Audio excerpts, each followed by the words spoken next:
Hello friends, আমি অচিন্ত। আমি চলে আসলাম ইউটিউব চ্যানেল টু শাহিদ কিচেনে। আমরা একটা নতুন রেসিপি শেয়ার করবো, সেটা হচ্ছে কুমড়ো দিয়ে করলা ভাজা বানিয়ে দেখাবো। সেটা বানাতে কি কি উপকরণ লাগে আসুন দেখাই। তার আগে একটা কথা বলি, আমার চ্যানেল যে রেসিপিটা ছাড়া আছে, আপনার যদি ভালো লেগে থাকে অবশ্যই কিন্তু লাইক কমেন্ট ও শেয়ার করবেন, বেশি বেশি করে শেয়ার করবেন।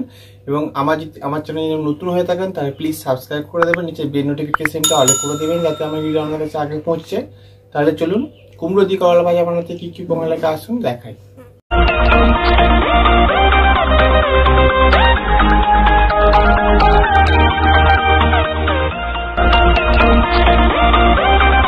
চলুন তাহলে করলা কুমড়ো ভাজা রেসিপিটা বানাতে কি কি উপকরণ লাগে আসুন দেখাই।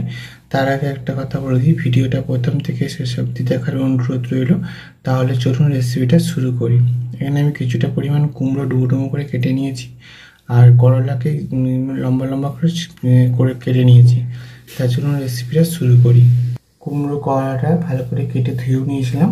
এর মধ্যে দিয়ে দেবো লবণ, হলুদ গুঁড়ো, ভালো করে মেখে নেব।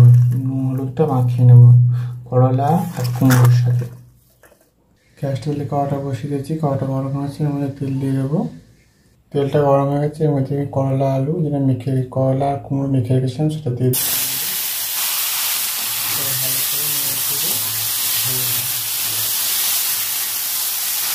ভালো করে হালকা হালকা ডাকা দিয়ে ভাপিয়ে নেবো এবং সেদ্ধ করে নাড়তে নাড়তে ভাজবো।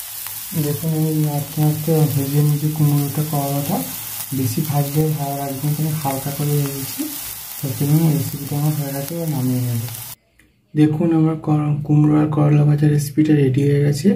এই রেসিপিটা যদি আপনাদের ভালো লেগে থাকে অবশ্যই লাইক কমেন্ট ও শেয়ার করবেন, বেশি বেশি করে শেয়ার করবেন। আর প্লিজ সাবস্ক্রাইব করে আমাদের পাশে থাকবেন। চলুন তাহলে দেখাচ্ছে নেক্সট ভিডিওতে। এরকম নিত্য নতুন ভিডিও পাওয়ার জন্য আমার চ্যানেলটাকে অবশ্যই সাবস্ক্রাইব করে আমাদের পাশে থাকবেন। চলুন তাহলে দেখাচ্ছে নেক্সট ভিডিওতে।